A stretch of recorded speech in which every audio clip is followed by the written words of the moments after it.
Rewatched the first 3 seasons of this the other day. Very excited to see where it's going from here, because I think in terms of story, season 3 was definitely my favorite. Animation-wise, it was pretty atrocious. But I also really enjoyed the switch into the more political side of stuff. Plus, I love episode 8. In that I absolutely fucking hate it, and it makes me feel miserable every time I watch it, but that's the entire point, and that's awesome, and it's really good at what it does. Just a really fucking upsetting episode. And season 3 in particular is the first time Ainz really starts to come off as being himself a legitimately evil and cruel person. And I think he's such an interesting character to follow because of his development. Which makes me wonder if this season is going to follow more of season 2 and 3, where the focus actually isn't that heavily on him, or if it'll be more like season 1, where they're focusing pretty much entirely on his perspective. I'm fine if they don't focus on him. I think he's a very interesting character to follow. I also think that if I was following such a evil character the entire time, I'd get a little tired of it, which is why it's so much more impactful to follow the people that he's ruining the lives of. Yeah, those little girls in episode 8 have haunted me for years. It's so fucked up. I know we're getting the movie soon. I'm not sure what that'll be about. I'm not sure where the season's going to go with stuff. We ended off in a very interesting place at the end of season 3. I remember season 1 really well at this point. 2 I remember pretty well because of how little happens for a good chunk of it. Season 3 I didn't remember the basic concepts that are at play, but I definitely did remember a lot of how things went at the end. Yeah, it leaves off in a very interesting place, so let's see where it goes from here. What a dashing ensemble you're wearing. Why, it seems as if it's glowing. But these fine jewels wouldn't shine so brightly if they adorned anyone but you. Well, thank you for your kind words, Alberto. But I was merely stating the truth. I would never engage in meaningless flattery, my lord. It's only natural that I your girl... get the idea. Moving on to the business at hand. These are the documents you put together last night. One of the reasons that Ainz as a character stays so relatable and likable is the fact that he just shuts them up after a while.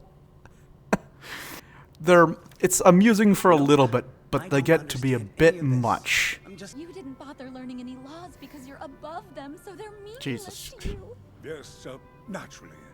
So I'll allow you to proceed as you see fit.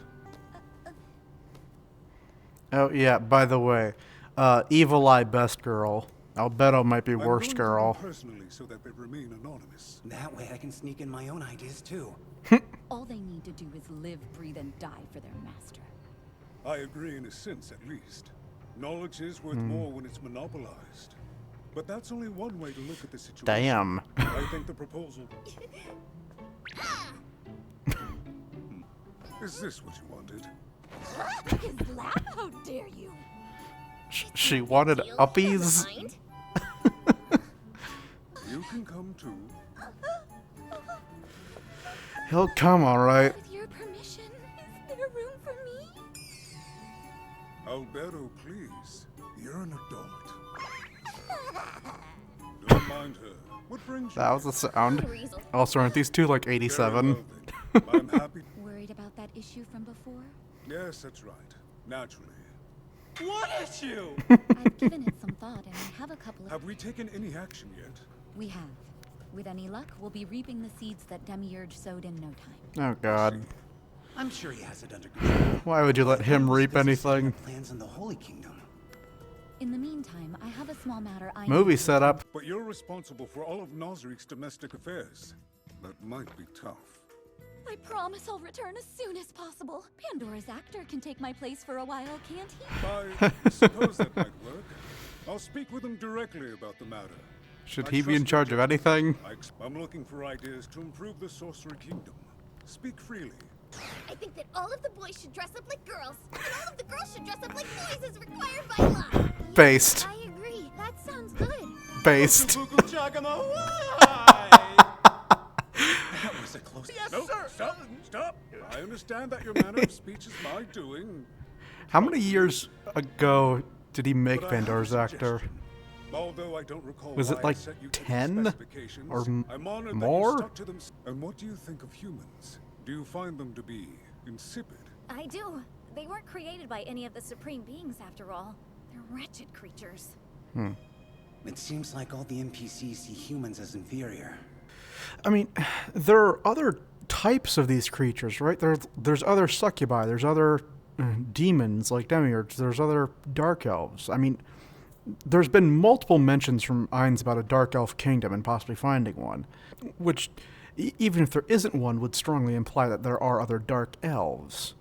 So, do they see all of those races that aren't part of the tomb as inferior? Because part of her reasoning was that humans weren't created by the supreme beings, and I mean, everything outside of Nazarick wasn't. Like lizardmen, orcs, and goblins. Your Majesty, those are subhumans. Are you trying to mock me? Huh. I don't think we've really seen an element of that racism so far. You talk about exploring new lands, but are you only doing that because you intend to invade them later? That's not the plan, but I can't make any promises. If we find a nation that is an imminent threat to our kingdom, we may need to take action. Fair enough. Okay, And Israel. consider this. You will become adventurers in the true sense of the word. I wonder if we're It's a gonna very compelling offer, Your Majesty. follow I do admit. any new adventuring groups then. Okay, we're getting more of those guys. I don't think the princess showed up at all in season 3. Okay. New groups. Makes sense. Okay, more of them. Lot of characters, alright. I'm down.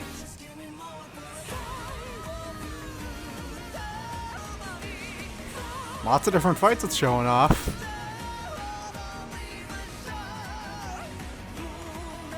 I'd be a little surprised if Brain can do anything against Cocytus.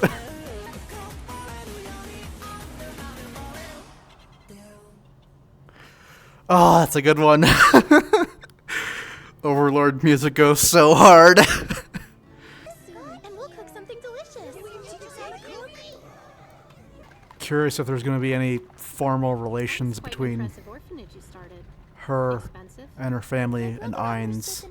Because I think they're neighboring regions. You only think that because your heart is twisted. Oh, come on, like you're any different. My heart is pure. You're the only tainted one here. To be honest, She's like that because you coddle her so much. I do no such thing. I agree. But if you're going to get accused of it, you might as well coddle me more. It's good you brought up this issue, Evil Eye. You really twisted that around. I have some suggestions. We wouldn't have to worry about Yaldabaoth with him around. Or the Sorcerer King. He can beat anyone. Did she not get the news? You just remembered, huh? He can't beat the Sorcerer King because he Yeah. works for him. Why, Lord Mo...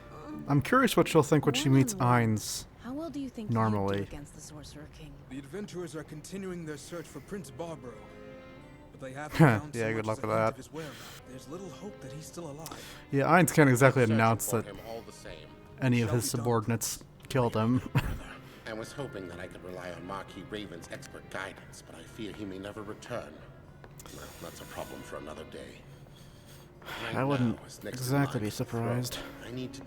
I feel like he's got to have some relevance, though. They focused quite a bit on him last season. I should send them a tribute, if only to keep them at bay. My concern is that our nobles in the neighboring countries may see it as a sign of submission. They're just looking for someone to blame. Thank you for coming out to meet me. I hope you're... God, I really hope this is going the direction I think it is, because, I mean, it's the reason people like Infinity War, Endgame, No Way Home, fan fiction, Isekai Quartet. It's these characters that you've been seeing separately for this entire time, and they're finally coming together now and meeting each other, and you're like, oh my god, I know this guy, and I know this guy, and now they're talking to each other. It's crazy. I didn't know I'd be feeling that way with this show, which is odd considering how separate a lot of these plot lines have been. But yeah, I'd be very interested in a meeting between A representative of the Sorcerer her and Kingdom will Ainz. arrive soon. We have been notified that a delegation from the Sorcerer Kingdom has arrived. How the I fuck should did greet she them. know? Understood. If I become king, I'll give you domain in some remote area far away from all this, you can live out your days in peace. Huh. Very kind of you. I'm grateful. Though frankly, it's not a very appealing suggestion. And it's far too late for that now. Yeah. She doesn't want peace. She wants Climb to be crippled permanently. You think so? Where is this place? Sour look on your face. A lot of the architecture in this show has been Life when facing death. medieval European. This is Japanese, You cannot though. defeat a monster without betting it all. Is this a different nation? Your life or But for a commoner with no connections, it's not easy. you could be chief warrior yourself. I'm not fit for it. I'll have to wait a while for them to grow up. Is that a different voice actor? He sounds a little bit deeper. Yeah, okay. Huh. This guy just busy, or... Good God, how... Oh my... It took 4 years for season 4? The first 3 seasons happened within 3 years of each other, didn't they? What the hell took so long? I don't think I'd realized that. Our enemy is the Sorcerer King, after all. Wouldn't say it's a bad recasting by any means.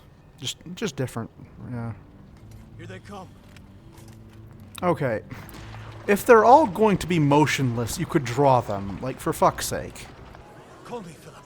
It's such an honor to meet you. You need to be strengthening your relationship with the other nobles, not inviting some monster from the Sorcerer Kingdom to a ball. Calm down, Father. This will be an excellent opportunity. Just Did she even accept? to show the way, and those fools will fall in line soon enough.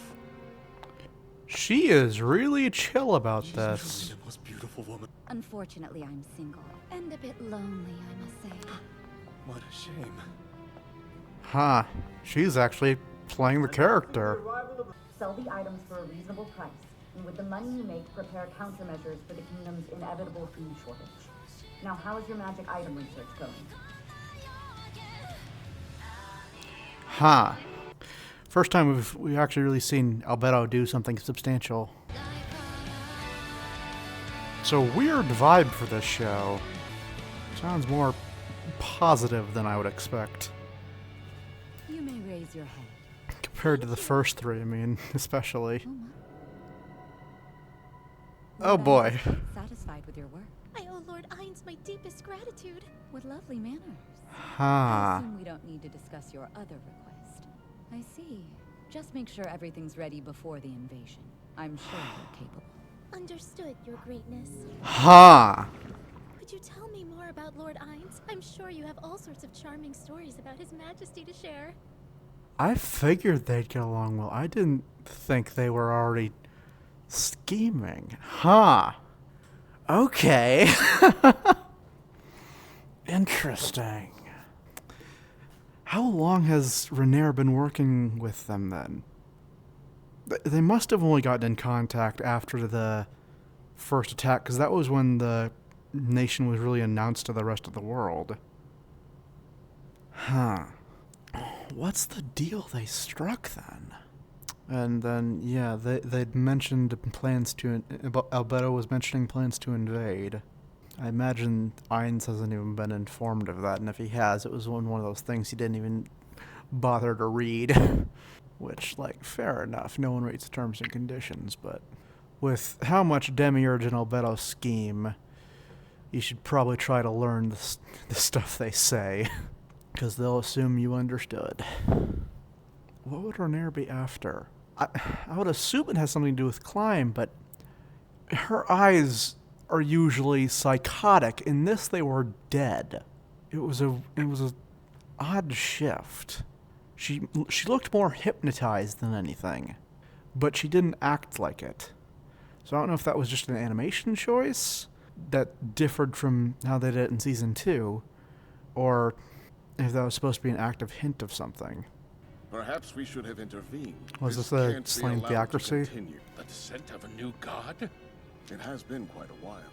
200 years. That does match the legends. And yet our plan is so far behind schedule. They were given all our support.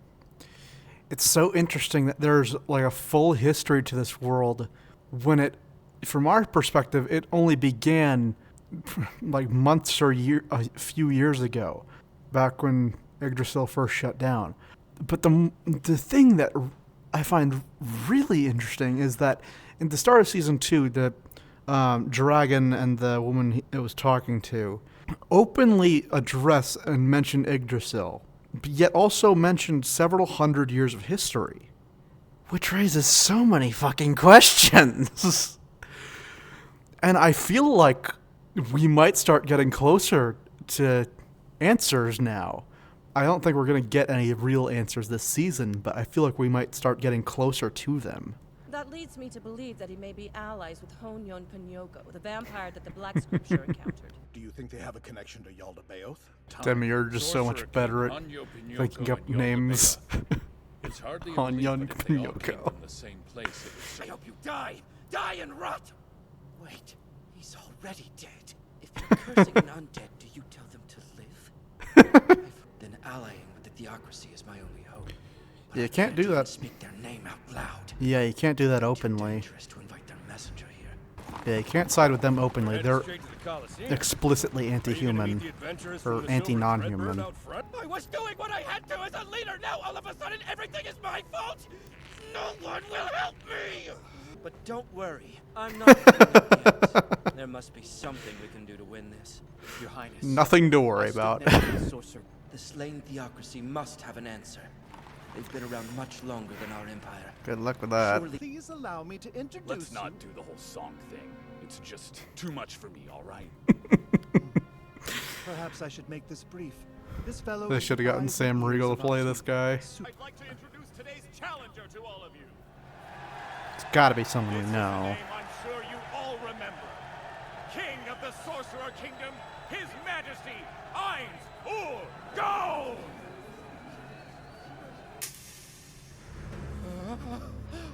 I thought it might be Demi or just Yaldabaoth. Or Momon or something. No! Hurry! Run away! Jack me room for Lord El Meeks. It's been a while, hasn't it? Not a good look, man. Pleasant surprise. You seem a bit pale. Are you feeling unwell? I figured someone from Nazarick would come. I did not expect Ainz. Where did he get the intel? I'm not surprised he had it. I expected someone else to be the one to step in. I guess Demiurge was with the Holy Kingdom. That's a separate thing. So, and Albedo's the only other real schemer, so. Which makes it all the weirder that Ainz is here. He's not a schemer. It's so strange that he had the intel for this. It's unlike him. God, the artist who does these endings is fucking awesome. The actual art that they show, it's so good. And again, I am confused by that choice of tone for the ending. It's a very odd vibe for the show, unless, like, they're planning to switch Ainz to be more of a Rimuru type, which I would fucking question. Like, I feel like we're kind of past the point of no return for him. Season 3, Episode 8 was kind of a damning thing for his character. It's well written, but it doesn't exactly paint him in a great light. That is so fucking catchy. Went for a bathroom break and listened to the full version of Hollow Hunger. Holy shit, that thing slaps hard. It's so catchy. Might be recency bias, but it might be my favorite Overlord opening. Still not sure about No Man's Dawn. In terms of like how well it fits the show combined with the song, it's probably my least favorite. But in terms of just the song, I would say at best it's probably tied with Silent Solitude for my lowest ranked, but I still really like Silent Solitude, so. But yeah, that was a really fucking catchy opening. Might also just be getting points for uniqueness. That's a very different style than the other openings have been. Anyway, they built up the fight, so. Okay, I don't know. I feel like this color scheme has to be a reference to Kazuma. It just feels so reminiscent. And like all these authors, I'm pretty sure are friends in real life, so I know at least Konosuba and ReZero's authors and talk with each other. I assume given that Isekai Quartet exists, there's at least some discussion between the others as well. But, yeah, I was going to say, they're either building up this fight a lot because Ainz is going to completely stomp him, or because it's going to be an actual fight. And if it is an actual fight, that'd be interesting. And we don't know where. Did he just go on a whim? There is no way he did this on a whim. What a splendid idea. He might have done this on accident. Yeah, they actually show that in the intro. That's interesting. Is that going to be an actual legitimate fight with the King of the Arena then? And who from another kingdom would have a gun? Because that was Albedo fighting someone. That figure that Ainz is facing off with at the end there. Part of me wants to think that might be a player. The other part of me remembers that I knew in advance that Season 3's finale was called PvP, and I got incredibly disappointed by the fact that it was just, forgot his name, but the knight. I still think that scene is kind of silly, because it's just like, Ainz is all like, you know what I call this? PvP! And the knight's just like, okay. As if that would make any sense to him. Master Onyx and I are on good terms. I'm sure that he will look the other way. He did this by accident. There's good reason for our secrecy. Oh my god, Ainz. Excuse my bluntness, but what are you planning to do here now that we've arrived? I think it's time that I learned the plan. Ainz, you fucking dumbass. To my kingdom. You're saying this is a recruit? Oh my god. I spent all that time thinking about why he knew or why he might have gone there, but no, he just went on a fucking whim. It's entirely coincidental. I should have figured that's completely in character for him. You mentioned previously that you want to have adventurers to explore the unknown, correct? And that you would give us your unconditional support for that purpose. Then I must ask, does that generous offer extend to the new recruits as well as the ones we have now? That is my intention. Creating an institute to nurture adventurers is the point, after all. I didn't mention it before, but because I'm not entirely sure what my thoughts are on it. I think that adventuring idea that he had is interesting. I wouldn't have expected that. Partly because we don't have a full scope of this world. We know about the basic nations that are surrounding Nazarick. We don't really know what's beyond that. And I don't know if that's because of them just not telling us yet, or that just being a thing within the world itself. Because nations that have communication with each other may not know about areas far beyond where their borders lie. I mean, took us how many thousands of years before the eastern continents discovered the Americas? And when they did, they thought it was fucking Japan. Hope this is a good gift. I doubt it even applies to the magic in this world. But at least the cover looks fancy. It was Master Jerkneve's wish, so I had no choice but to use a major spell like that. It's one I can only cast once every 10 years. To use it again would take at least a decade. Are you sure it's okay you divulge that detail with someone? I don't know if you should have claimed that at all. His development is interesting. Ainz's. Because in that moment, it didn't come across as him doing that because Jerkneve wanted him to use a strong spell to get a good sense of his power. It came across as him actually wanting to show off his power. I mean, the entire applaud for me moment, that's usually something that someone does when they want to show off their power. That felt like a very arrogant, evil lord type of moment. But now I feel like he's started to move back from that state. It's interesting. He wasn't entirely on board with the plan to lure the adventurers to the tomb in the first place, but he still did some awful shit in that sequence. Interesting. From seasons 2 and 3, his development so far had pretty much been a line that just went straight down in terms of good to evil. But now it's kind of fluctuating, because he's handling the political element seriously and is seeking to create a utopia that includes humans. I don't know if he's hiding his power to make himself seem more like actually real, given that everyone is so absolutely fucking befuddled by the fact that something like this can exist. Because I don't think he would. He's not really a schemer, so I don't think he'd be lying to convince them to grow bolder in their attacks against him, because he wouldn't think of that. He's not even really aware that Jerknev is plotting against him. He's somewhat aware of it because Demiurge thinks he would be, but... Come on, Warrior King! Rooting for you! I think they should have shown at least parts of the conversation with Jerknev to get Ainz's internal perspective on it, because, I mean, dude was acting real fucking sus, but Ainz didn't realize he was, like, intruding on anything. So, if they didn't show it, I would guess that he just wasn't even aware of anything odd happening, which is entirely in character for him. He's not the best socially. I wish to eat you. Huh? Until now, I've never met anyone. You got him in a good position! Our countries are supposed to be in alliance, you jerk! As an allied king, you could at least show a little concern for me? You know what to do! Ainz, you fucking dumbass. I can emit negative energy and impart it to you. Then this is a weapon I borrowed from Momon.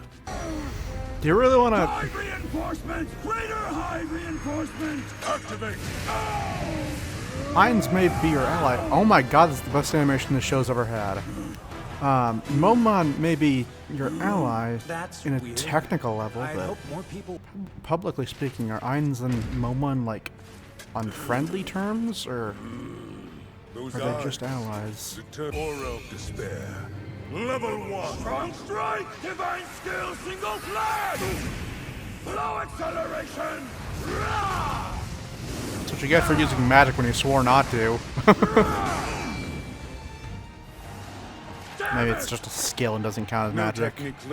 Motivational too, knowing that there's always someone stronger out there. I can appreciate that sentiment. Touch. Hear me, Sorcerer King! I'm curious which member of the guild would have been considered the strongest by the other parts of the guild. Because Ainz was trusted to lead, but he always looks up to touch me. Your endeavors will be backed by my unimaginable power, which I shall demonstrate here. Death is weird. the end. The echo's only in this ear. Behold. He's showing it. Okay. Maybe you should have done this in your enemy's kingdom and not your allies, buddy. Therefore, the Baharut Empire shall gladly become your vassal state! What? Huh? Seriously? Think this through. Are you sure, sir? There's much to consider in becoming a vassal state. Like, what even is that? So if I could... Oh my god. Ainz, you fucking dumbass.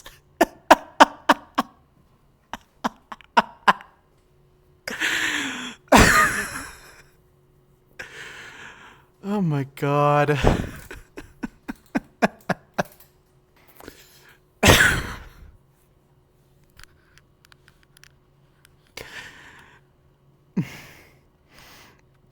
You know, when you ask people who they think the stupidest or dumbest isekai protagonist is, I feel like a lot of people would jump to Subaru, Kazuma, or any of the generic ones. I feel like this season in particular has made it very clear that the answer is Ainz. This dude is so dumb.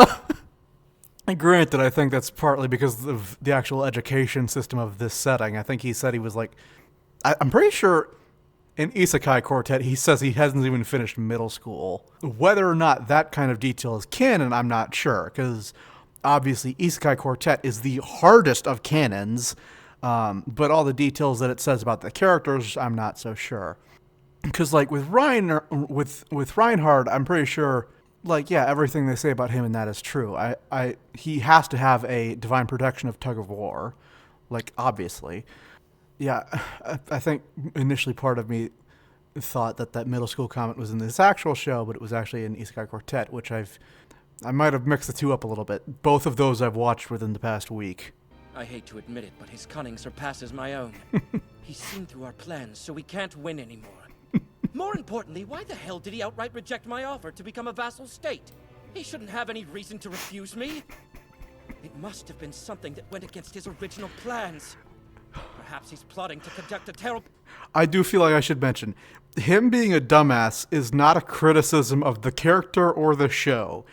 It's very funny, and it's an easy thing to mock about the character, but it's not a criticism. Both to the character and story, it's an actually relevant thing. Him not being intelligent in these matters genuinely affects the way he interacts with the rest of the world and its characters. It is necessary for this story to progress the way that it has. So, by no means is that a criticism of any kind. I just find it very funny that you have this incredibly threatening, villainous character who's just so stupid. Maybe he's not a plotting kind of guy. There is no chance in hell! But don't worry. There are many types of vassal states. I'll do everything I can to attain some... Especially because of all the political shit that's happening. Like, having someone who just doesn't understand any of that being one of the main figures of it just kind of throws everyone else into chaos. I like that. It actually makes the story more interesting. And more original, I might say. Like, with Game of Thrones, like, honestly, the political machinations become a little bit boring after a while. But with this, not only is it entertaining to watch on a legitimate perspective, but also sometimes you get Ainz completely throwing everything into chaos, completely on accident, and it makes it way more entertaining. The best I can do is convince him that I'm worth more alive than dead. I hope that's enough to save me. I might be the unluckiest man in the world right now. Can you believe it? The reason why I say it's not a criticism is because not only do I believe everything Jirknev is doing, I don't blame him for any of it and feel like I might have done it myself. I mean, you got this insanely powerful dude who's claiming to be a king. I mean, what are you supposed to assume about him as a person? I feel like most would probably assume he is a very conniving person. I feel like that's a very fair assumption, especially when you're in politics, where that's like the thing you do. Also, they're skipping the openings and endings in this a lot so far.